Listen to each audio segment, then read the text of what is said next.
Welcome back to my channel. Today I'm setting up my September 2025 bullet journal spread. Today's theme for this month is pandas and bamboo. This month's color scheme was decided as a contrast to last month, which was all bright colors and pastels. So instead of that, I decided to go with a monochrome color theme using basically black and gray. I started this month's double page title spread by using a calligraphy pen, specifically a Chinese calligraphy pen that I originally bought on a trip.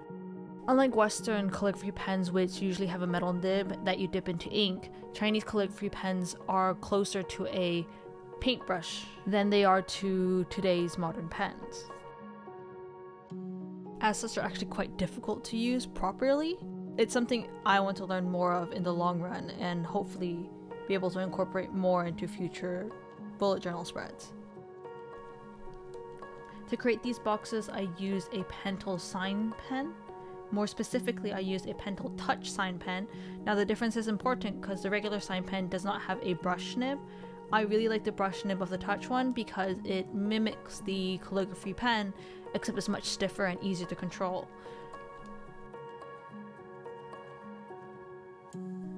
I had this sheet of panda stickers which were really cute and I wanted to use for this spread, so I created the rule that because of the way the pandas were sitting, they all had to be sitting on some sort of line or box so they felt grounded in the overall spread.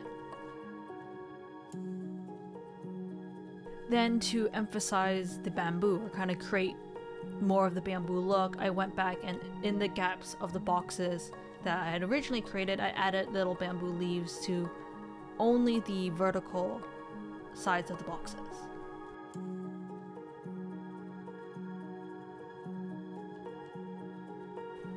Even though this was a primarily monochrome spread, I like the stickers added a little bit of color so the pandas stood out a bit more against everything else.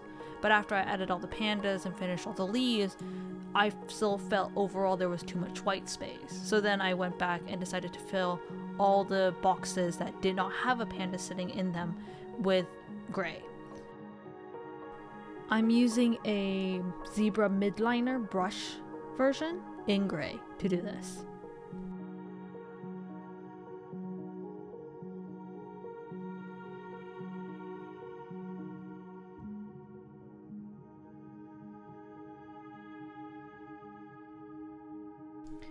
Here I am plotting out my next spread, which in this case is my monthly overview spread.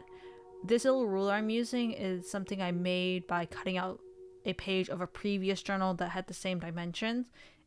On it, it has pre-counted out divisions for like half a page or a third of a page or a fourth of the page.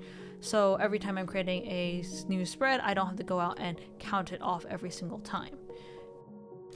I like using it a lot because I can easily stash it in the back pocket of the journal itself, and I can easily just move it from page to page and flip it around because there's one that's for the width and the other side is for the height. I highly recommend making one for yourself in your own bullet journal. If you don't have another bullet journal with the same dimensions or the same dot grid pattern, you can just cut out a page from the very back of your journal to create a ruler like this. I cannot claim credit for this idea originally. It's been so long, but I believe I adapted this from a video I saw from Amanda Rach Lee. Now this was a very long time ago, so I don't remember the exact video of it, but I'm pretty sure that if you go check out her channel, you might be able to find more detailed information. Or if you guys are interested in me talking more detail how I set it up, please let me know in the comments below.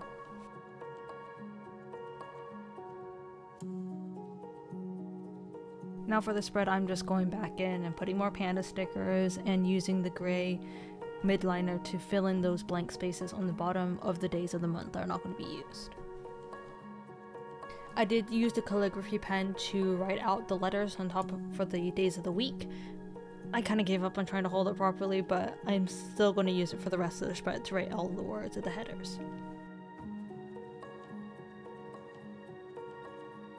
Now I'm using these bamboo stickers that actually a friend had given to me. I think these are actually scrapbooking stickers, like old scrapbooking stickers that she was no longer using.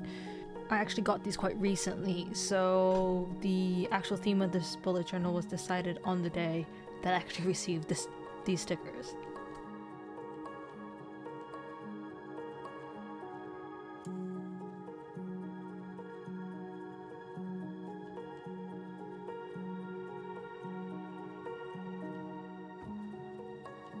So here I'm going to begin creating a new spread that I haven't created in previous months, though first I remembered I needed to actually put leaves in some of the bamboo, so I did that really quickly. But here I'm creating what I call my basically video tracker spread, because I've been doing a lot more YouTube now and I want to create a lot more types of videos. One of the biggest problems I've had is actually keeping track of all of it. I have a lot of ideas that come in and out of my head, but I need one place to organize it all where I can actually see it. Now, I don't like writing it down concretely in my journal because it's something about keeping it permanently in there when I may never do the video that I don't particularly like. So one thing I tend to do is use a lot of post-its. So I'll write the idea on a post-it with little details and stick it in the contents idea section. And then if I'm like, okay, I'm really going to commit to it now, then I'll write it down permanently in that section itself. Post-its are an excellent way, in my opinion, to put ideas temporarily in a bullet journal, especially if you're somebody like me who's still learning that not everything has to be perfect. But then in the idea of both aesthetics and kind of accommodating my tendencies, I use post-it notes to at least have it in my journal, and at the same time means that I don't have to commit to it entirely. Now, this other side of this is kind of a tracker of the different stages of the project I'm doing. These are currently temporary stages because I'm still figuring out the exact workflow from start to finish of what I do. So hopefully this will help improve the quantity and quality of content I make over time. On that note too, if you haven't checked it out, I am now starting a destashing series.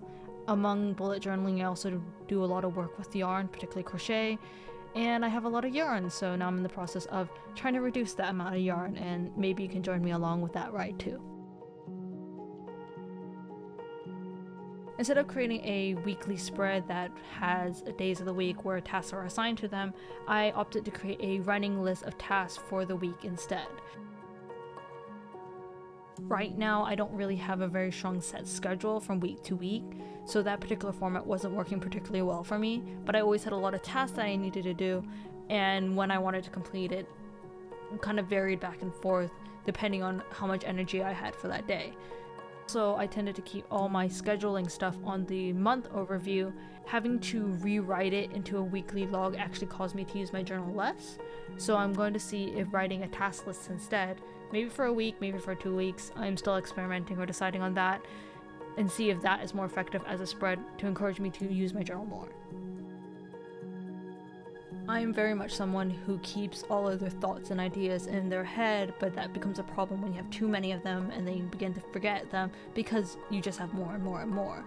So part of the journaling process is to be able to dump this out to somewhere where I can always refer to it, but at the same time I need to encourage myself to actually dump it out onto the page in the first place.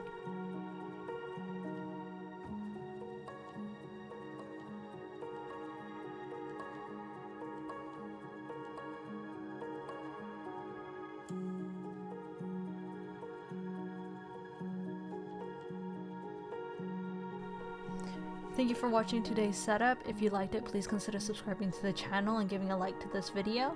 Now, my birthday is actually in September, so the next time you'll see me in a bullet journaling video, I'll be 1 year older. But for the rest of you guys, have a great week and have a good time. Please check out my other videos as well, and bye!